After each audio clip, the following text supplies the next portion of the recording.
आचार्य योगींद्र देव हुए हैं, जिन्होंने परमात्म प्रकाश की रचना की है। और उस ग्रंथ में एक प्रसंग दिया है कि केवल ज्ञान की क्या विशेषता है, और उन्होंने एक उदाहरण के माध्यम से उसको स्पष्ट किया है। वह ये है, सब लोग जानते होंगे सबसे बड़ा यदि कोई द्रव्य है तो कौन सा है? आकाश द्रव्य है। आकाशस्यानन्तः एक सूत्र आता है तत्वार्थ सूत्र के अंदर कि आकाश द्रव्य अनंत प्रदेशी है। सभी द्रव्यों में वह बड़ा द्रव्य माना जाता है, जो कि समस्त द्रव्यों के लिए अवकाश देता है। किंतु उस अनंत प्रदेशी आकाश के बीच में तीन लोक खड़ा है, जो कि अनादि अनिदन है।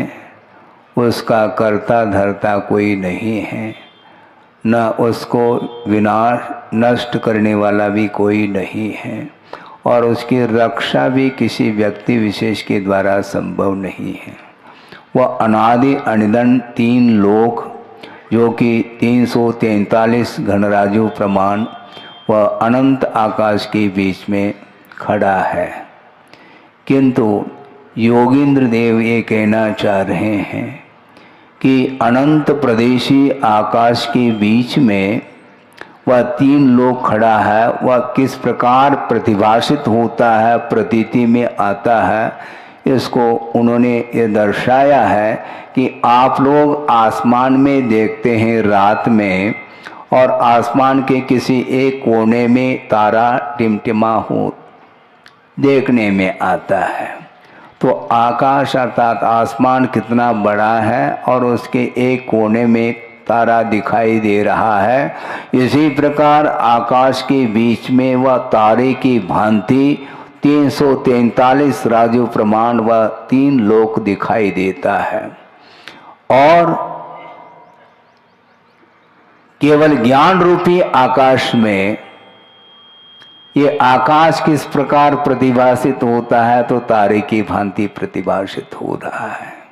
आप सोचो विचार को, यहाँ तक उनका कहना है। हालांकि आकाश द्रव्य तो एक ही है, किंतु एक परिकल्पना कर लें कि इस प्रकार के अनंत प्रदेशी आकाश अनंत भी आ जाए तो भी केवल ज्ञान रूपी आकाश में सब समाहित हो जाएंगे।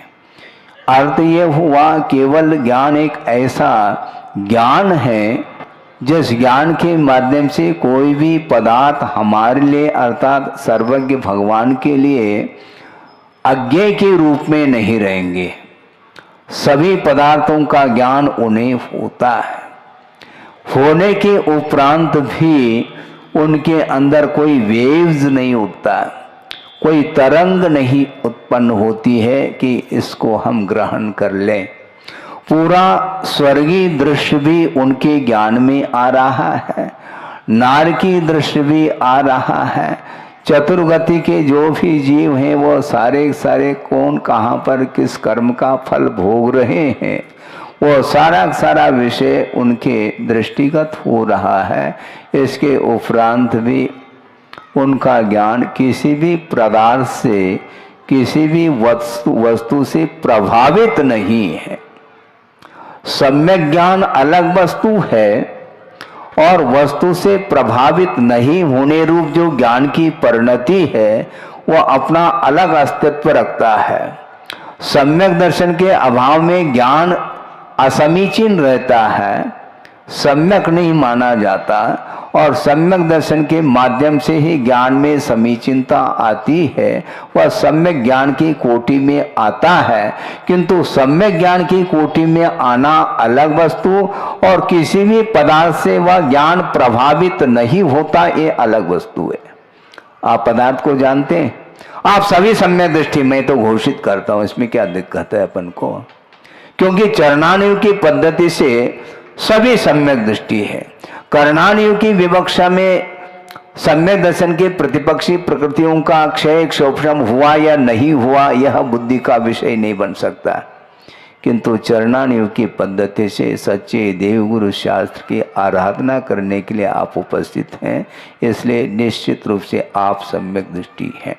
और सम्यक दृष्टि है तो सम्यक ज्ञान तो स्वाभाविक रूप से उत्पन्न होता है। और सम्यक दर्शन सम्यक ज्ञान जो उत्पन्न हो रहे हैं इसमें काल भेद भी नहीं है।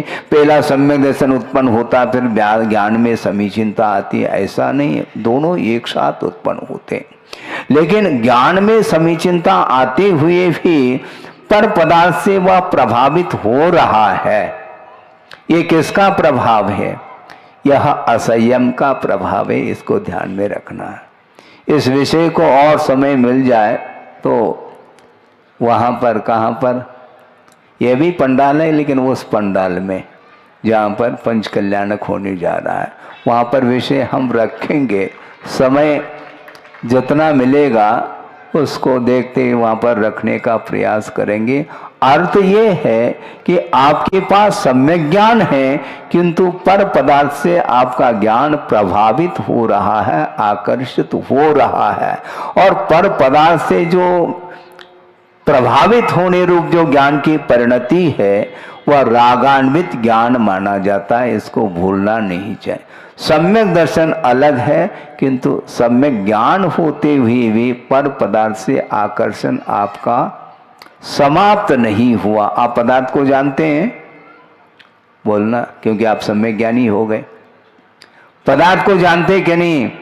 पदार्थ को जानते हुए भी इष्टानिष्ट की परिकल्पना के साथ आपका ज्ञान पदार्थ को जान रहा है और स्वामित्व के साथ जानता है।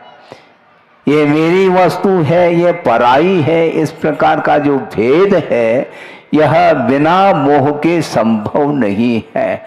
इसलिए सम्यक ज्ञान उत्पन्न होने के उपरांत भी आपका मोह सक्रिय है और मोह जब तक सक्रिय रहेगा तब तक वह सम्यक दर्शन सक्रिय होने में कठिनाई होती है। सम्यक दर्शन को भी सक्रिय बनाने के लिए बार बार गुरुदेव प्रवचन आदि के प्रसंगों में रखा है। सम्यक दर्शन उत्पन्न होना अलग वस्तु, किंतु सम्यक दर्शन को एक्टिव रखना चाहिए, सक्रिय। अर्थात सम्यक दर्शन के 8 अंग है, ज्ञात है आपको? सम्यक दृष्टि तो आप हैं किंतु अंग भी तो होना चाहिए। अंग नहीं है तो अंगी नहीं, ये ध्यान रखो। आपका ये शरीर है और इस शरीर में 8 अंग हैं और एक अंग को यदि मान लो हम पृथक कर लें तो शरीर कौन सा वस्तु है? मुझे बताओ, शरीर क्या है? कोई वस्तु नहीं वो तो 8 अंगों के साथ ही शरीर देखने में आता है। उसी प्रकार सम्यक दर्शन के लिए 8 अंग यदि मान लो विद्यमान है और उसमें सक्रियता है तो सम्यक दर्शन सुरक्षित रहता है। इसलिए सम्यक ज्ञान वह मोह से जब तक प्रभावित रहेगा तब तक उसके अंदर इष्टानिष्ट की परिकल्पना, हर्ष विषाद का भाव और स्वामित्व आदि रूप जो भाव वो विद्यमान रहेंगे। मैं इसका कर्ता है, मैं इसका भोक्ता, मैं इसका स्वामी, ये जो भाव है ये असंयम की भूमिका में ही संभव है। अथवा जहां तक परिग्रह का संबंध है वहीं तक वह भाव उत्पन्न होते हैं और परिग्रह का विमोचन करने के उपरांत स्वामित्व बुद्धि का अभाव हो जाता है। मैं इसका स्वामी हूँ, मैं इसका करता हूँ तो इसका श्रेय मुझे मिलता है। अरे श्रेय लेना चाहते हो, श्रेयस की बात करो। श्रेय अलग है और श्रेयो मार्ग यानी मोक्ष मार्ग की चर्चा करो। श्रेय लूटना चाहो तो लूटते चले आ रहे अनंत काल से, मैं इसका स्वामी। और चक्रवर्ती भी यही करता है। उसके बाद सम्यक ज्ञान नहीं है ऐसा नहीं है, क्षायिक सम्यक तो भी है और सम्यक ज्ञान भी है। इसके बावजूद भी असंयम की भूमिका में जब तक वह रहता है तब तक वह पर वस्तु के प्रति उसका स्वामित्व भाव विद्यमान रहता है। इसी प्रकार सौधर्म इंद्र की भी बात है। हाँ, ये असंयम के कारण ही पदार्थ का स्वरूप जो है दृष्टिगत नहीं हो पाता। श्रद्धान का विषय अलग वस्तु, जैसा कल परसों हमने एक बात कही थी, किंतु श्रद्धान के साथ पदार्थ को जानते हुए भी इष्टानिष्ट हर्ष विषाद से ऊपर उठ करके पदार्थ को जानने का जो प्रयास करता है वह उस पदार्थ से कभी भी प्रभावित नहीं हो सकता, क्योंकि उसके प्रति उसका कोई स्वामित्व है ही नहीं। महाराज, हम पूछना चाहते हैं, आपके पास संयमोपकरण है और कोई उठा करके ले जाए तो आपको कैसा लगता है? कुछ नहीं लगता मुझे, मैं यथावत बैठा रहूंगा, प्रवृत्ति नहीं करूंगा, ये ध्यान रखो, क्योंकि संयमोपकरण का अभाव है। लेकिन कोई ले जाना चाहता है तो उसके लिए कहाँ जा सकता है? भैया तुम्हारे लिए यह उपयोगी है क्या नहीं है, पहले देख लो। यदि उपयोगी नहीं है तो आपको नहीं ले जाना चाहिए। नहीं, मैं ही ले जाऊंगा, आपकी मर्जी है, क्योंकि मेरे पास तो जो पीछे मिली है वो गुरुदेव के द्वारा मिली है। हाँ, और गुरुदेव के हाथ में जो पीछे आई है आप लोगों ने दी है देने के लिए, हैं, दिया क्या नहीं? उसी प्रकार पीछे की क्या कमी है? और कोई व्यक्ति होगा वो ले करके आएगा, संयमोपकरण पुनः प्रदान कर लेगा। हमें कोई विकल्प नहीं है, शास्त्र सामने है, कोई उठा करके ले जाता है तो ला करके रखने वाले भी 50 मिलेंगे। इसके प्रति हमारा कोई भी स्वामित्व नहीं है। एक क्षण के लिए भी इस पदार्थ के प्रति, उपकरणों के प्रति भी कोई लगाव नहीं है, क्योंकि लगाव हमारा रत्नत्रय के साथ चल रहा है और रत्नत्रय को कोई चुरा नहीं सकता, ये ध्यान रखो। उपकरण को ले जाया जा सकता है किंतु करण को ले जाया नहीं जा सकता। करण अर्थात वह साधन होता है, वह भीतरी साधन है, वह अंतरंग साधन माना जाता है, जो रत्नत्रय आत्मक मोक्ष मार्ग, उस मोक्ष मार्ग पर वह अविरल चलते चले जाते हैं। उनको कोई विकल्प नहीं होता, उनको कोई भी शंका, डाउट कुछ भी नहीं, कोई भय भी नहीं है, क्योंकि रत्नत्रय से बढ़ करके और कौन सी वस्तु है जिसको हम बटोरते चले जाएं? संभव नहीं है। सोचो, विचार करो। उन्होंने ये कहा, ये केवल ज्ञान की विराटता तो देखो। सारा का सारा द्रव्य पदार्थ उस केवल ज्ञान में अवतरित हो रहा है, किंतु एक क्षण के लिए भी कोई भी इष्टानिष्ट की कल्पना, कोई भी प्रभाव उन पदार्थों का उस ज्ञानोपयोग के ऊपर नहीं पड़ सकता। ये बहुत अच्छा प्रसंग गुरुदेव ने दिया है, वह आपके सामने रख रहा हूं कि उपयोग की व्यग्रता और योग की व्यग्रता, ये दोनों ये नए विषय हैं आपके लिए। उपयोग की व्यग्रता का अर्थ, जो आपका उपयोग है वह पर पदार्थ से जब तक प्रभावित रहेगा उसी का नाम उपयोग की व्यग्रता, अर्थात मोहनी कर्म के सद्भाव में वह ज्ञान कभी भी स्वरूप तक ले जाने में सक्षम सिद्ध नहीं हो सकता। उदाहरण ये दिया गुरुदेव ने कि मान लो सरोवर है, उसमें आपका मुख दिखता है कि नहीं दिखता है? जल्दी कर दिया आपने। मुख दिख सकता है, किंतु सारा सारा सरोवर का जल मटमेला है, मान लो चाय के समान लाल रंग वाला हो गया है, तो वह आपका मुख का दर्शन उसमें संभव नहीं। और उस सरोवर में मान लो कोई भी पदार्थ हैं, रत्न आदि हैं, मान लो आपने एक चवन्नी फेंक दी तो वह दिखाई नहीं देगी। क्यों?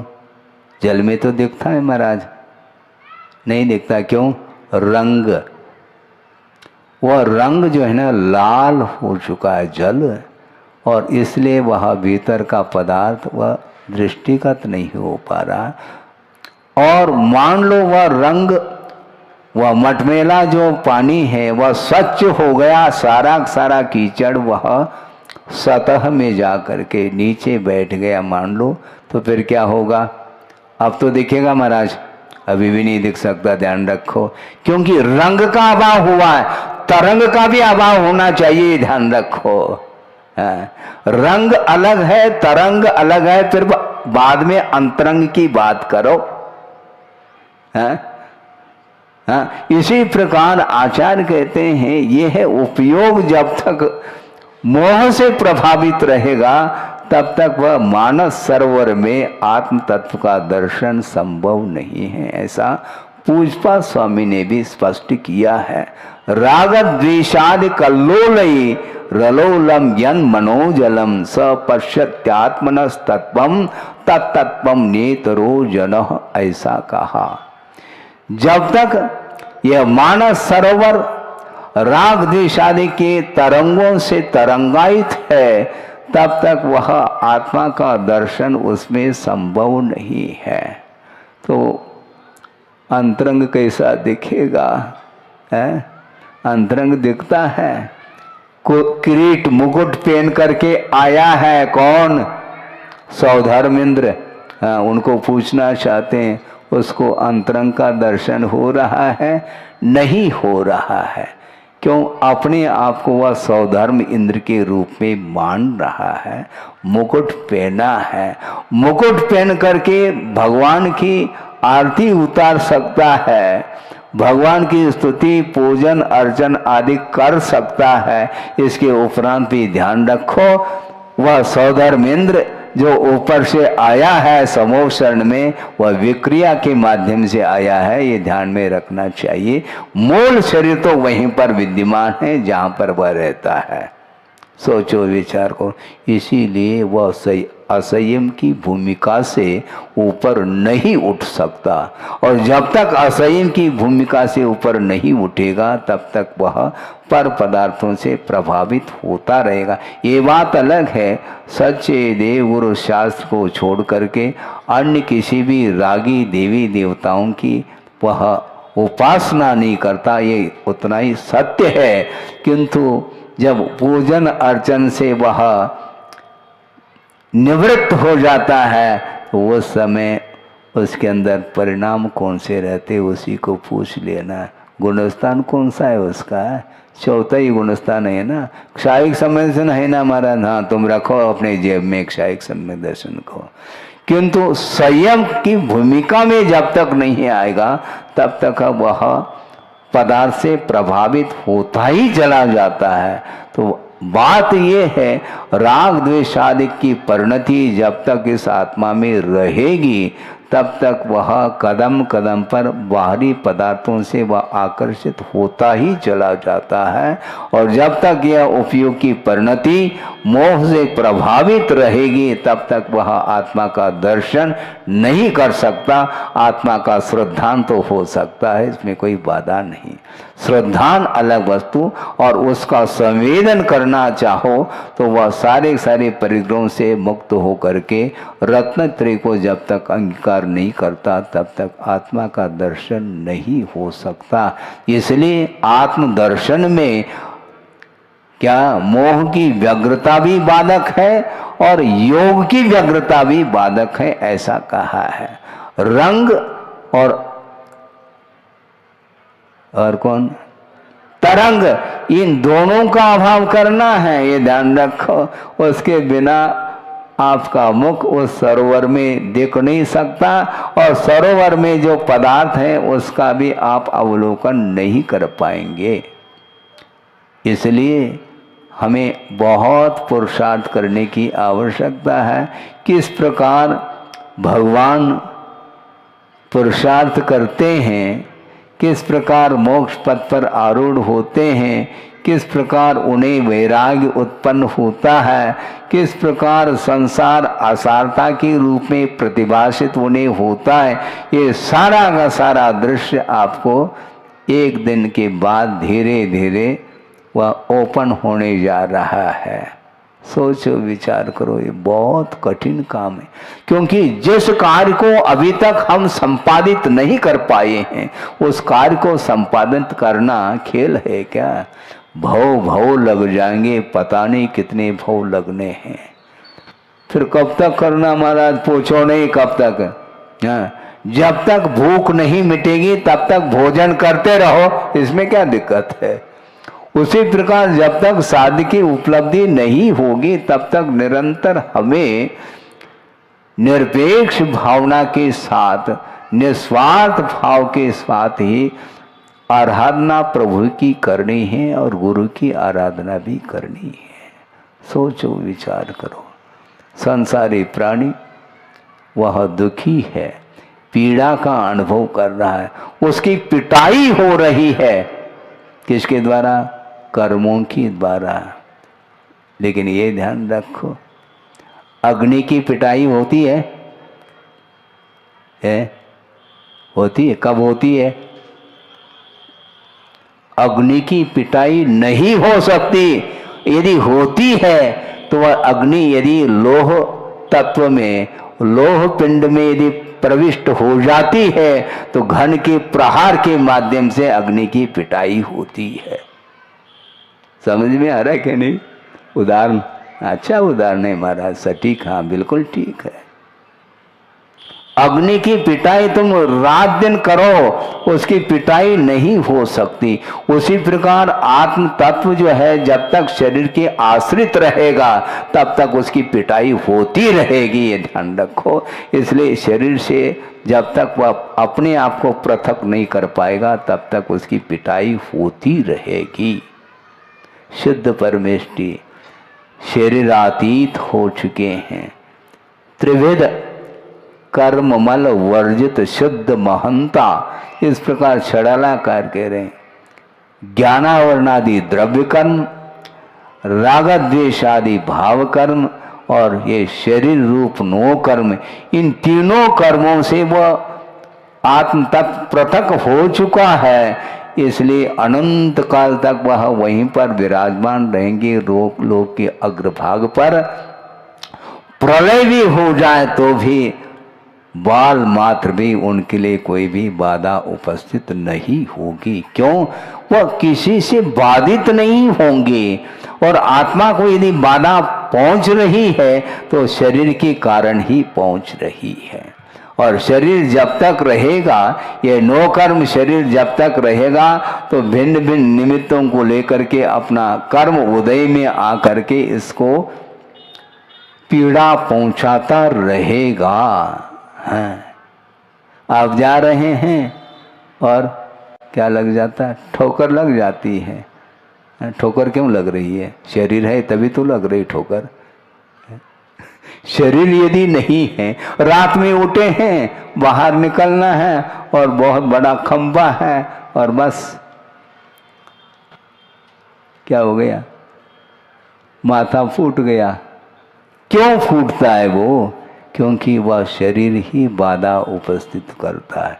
बाधर नाम कर्म का उदय चल रहा है, इसलिए समय समय पर वह कर्मों से बाधित होता चला जाता है। इसलिए उसको पीड़ा का अनुभव होता है, दुख का संवेदन होता है। दुख से मुक्त होना चाहो तो दुख के लिए जितने भी कारण हैं उन कारणों से पहला मुक्त होना चाहिए।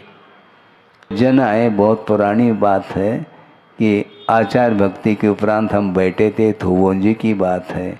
और वहाँ पर साउथ के कुछ लोग आए थे और दर्शन किए। वहाँ पर तत्व चर्चा चल रही थी, उसमें उन्होंने भी भाग लिया, बैठ गए और उन्होंने हाथ जोड़ करके कहा कि महाराज, हमें मेरा मन स्वाध्याय करने का नहीं होता। क्यों, क्या बात है महाराज? मुझे डर लगता है। क्यों? वहाँ पर नरगति का भी वर्णन है, तिरंच गति का भी वर्णन है, निगोद का भी वर्णन है। उसको देख करके हमें डर लगता है, इसलिए हमने स्वाध्याय करना ही बंद कर दिया। क्योंकि उसमें लिखा हुआ है बहुत आरंभ और बहुत परिग्रह रखने से नरकाई का बंद होता है, और हमारे हाथ से परिग्रह छूट नहीं रहा। तो उनको ये कहा कि भैया तुम नरक से मत डरो। नरक कौन भेज रहा है तुम्हें? कोई भेजता है क्या? नहीं। उस प्रकार का कृत्य मत करो तुम, जो पाप करना छोड़ता नहीं किंतु पाप के फल से डरता है। ये बड़ी विडंबना है। कारण से डरो ना, कार्य से क्यों डरते हो? हम ये पूछना चाहते हैं। नरक में वह जाता है जीव है, उसको अनंत दुख का अनुभव हो रहा है। सुन रहे हैं आप? और उनको भिड़ाने के लिए असुर कुमार आदि भी वहीं पर बैठे रहते हैं। उनको दुख हो रहा है क्या है? बोलो तो है?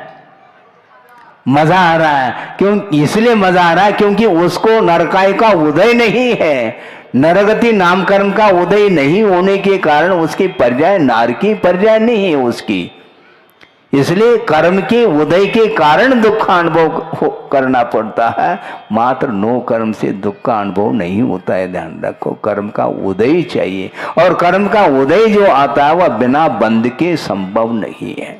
कर्म बंद करता है, संसारी प्राणी होश हवास खो देता है।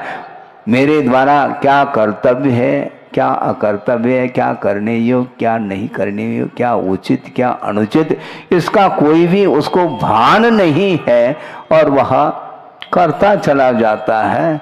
और उसके माध्यम से जो कर्म का बंध होता है, उसके बाद जब उदय आता है तो फिर वह भगवान के सामने हाथ जोड़ता है। हाथ जोड़ने से क्या होता है मुझे बताओ? हाथ जोड़ने से कुछ नहीं होता। पहला किया क्यों तुमने? हाँ, पहले नहीं करने योग्य कार्य किया है। गुरु ने बहुत करुणा के साथ समझाने का प्रयास किया। इसके उपरांत भी हम बाद में देख लेंगे महाराज। हाँ ठीक है, बाद में तो वही देखना है जो देखने में आएगा है? इसलिए कर्म के उदय से डरो नहीं, बंद से डरो, ये कहा है? हम उदय से डरते हैं, जेल से डरता है हर व्यक्ति। जेल कौन भेज रहा है तुम्हें? चोरी करना छोड़ दो, चोरी करना तो जारी है, और वह जेल से वह मुक्त होना चाहता है, ऐसा है ही नहीं। इसलिए कारण से डरो, कार्य अपने आप ही नहीं हो सकता।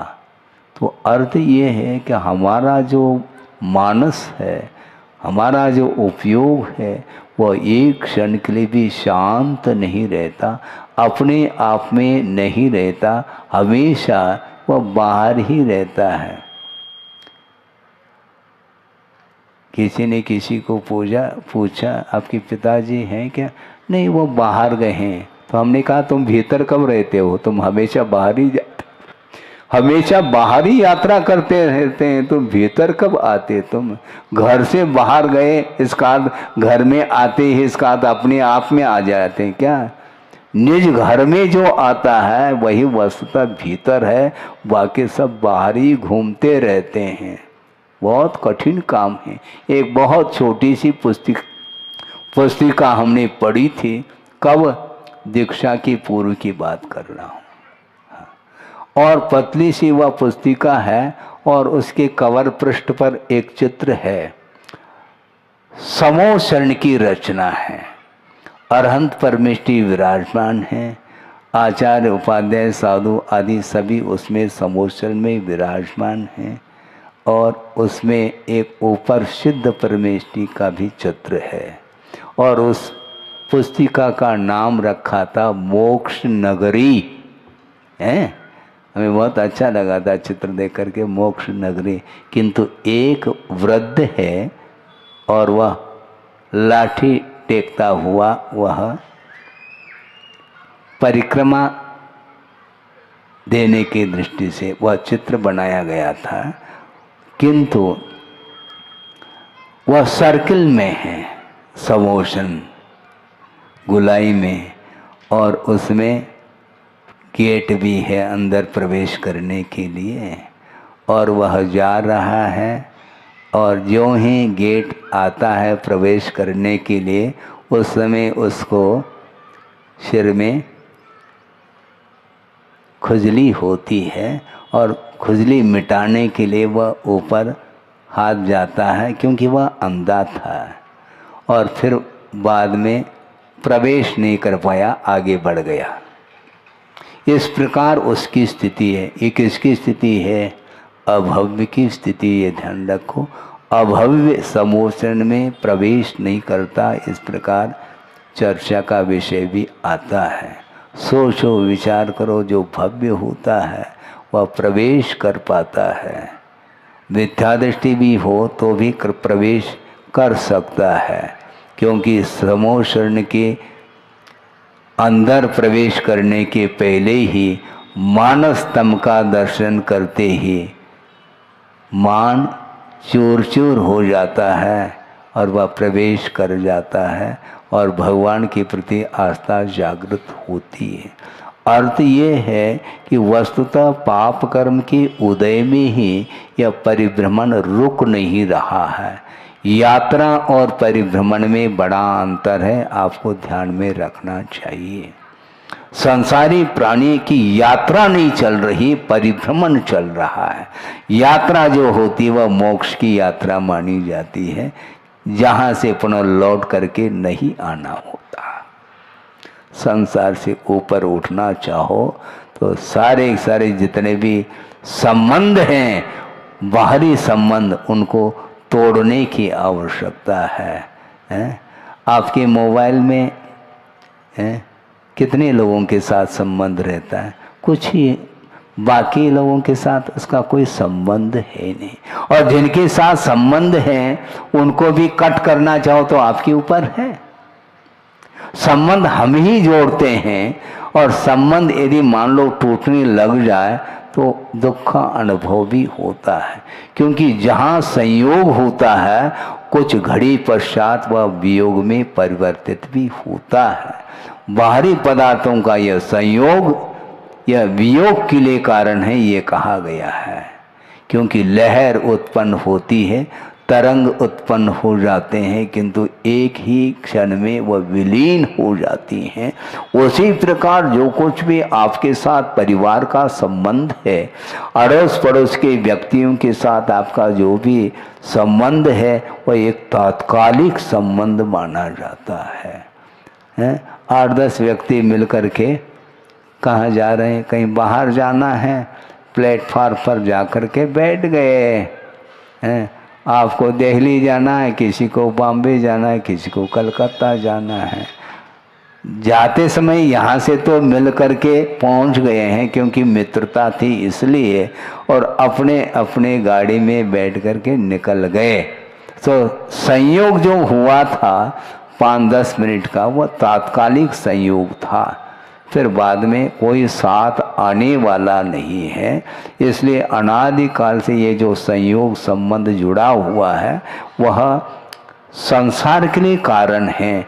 इसलिए संसार से मुक्त होना चाहते हैं तो हमें संयोग से ऊपर उठना है, और संयोग में संसारी प्राणी के लिए एक तात्कालिक आनंद का अनुभव तो होता है, किंतु वह आनंद नहीं है, वह शांति नहीं है, वह सुख नहीं है। सुनो, वह सुख नहीं, किंतु है क्या? सुखाभास है, सुख नहीं। सुख जैसा प्रतीति में आ रहा है, वह सुख वस्तुतः नहीं है, क्योंकि वह पराधीन है। और पराधीन जो सुख उत्पन्न होता है वह कर्म के अधीन होता है और क्षण क्षण में परिवर्तन होता रहता है कर्मों का, कभी साता कभी असाता। इस प्रकार कभी पुण्य कर्म का उदय होता है, कभी पाप कर्म का उदय आ जाता है, तो सारा सारा खेल समाप्त हो जाता है। इसलिए बहुत अनंत काल व्यतीत हुआ है, इसलिए संयोग से ऊपर उठे बिना आपको मुक्ति नहीं मिलेगी। महाराज क्या करना कुछ नहीं, पनागर से मोह छोड़ दो बस। महाराज इसको छोड़ करके और कुछ कह दो तो हम छोड़ सकेंगे, ऐसा हो ही नहीं सकता। जिसके साथ आपका अटैचमेंट है उसी को तोड़ने की आवश्यकता, अन्य वस्तुओं से कोई मतलब ही। पूरा संसार से थोड़ी आपका संबंध है, आपका संसार बहुत सीमित है, किंतु वह सीमित संसार भी अनंत संसार के लिए कारण बन रहा है। सभी व्यक्तियों के साथ आपका कोई भी संबंध नहीं है? सूतक लगता है शोर, लेकिन सूतक कब लगता है? पूरे भारतवर्ष में प्रतिदिन अवसान को प्राप्त हो रहे हैं, आपको कोई सूतक है क्या? प्रतिदिन किसी न किसी का जन्म हो रहा है तो आपको शोर हो रहा है क्या? नहीं। क्यों? संबंध जहां पर है वहीं पर शोर सूतक होता है। तो संबंध को तोड़ने का पुरुषार्थ हमें करना है।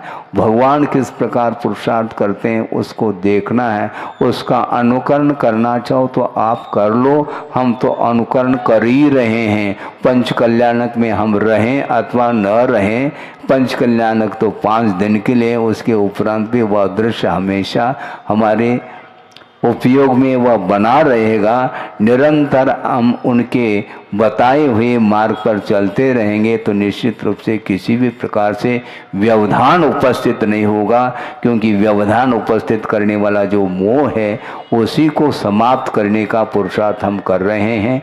इसी प्रकार सब लोग भी करते रहें तो जल्दी से जल्दी मोहातीत हो करके केवल ज्ञान का वह अनुभव हम कर सकें। इस पवित्र भावना के साथ अहिंसा परमो धर्म की जय। बोधि समाधि परिणाम शुद्धि स्वात्मोपलब्धि शिव सौख्य शुद्धि चिंतामणिम चिंतित वस्तुदाने त्वां वंद मानस्य।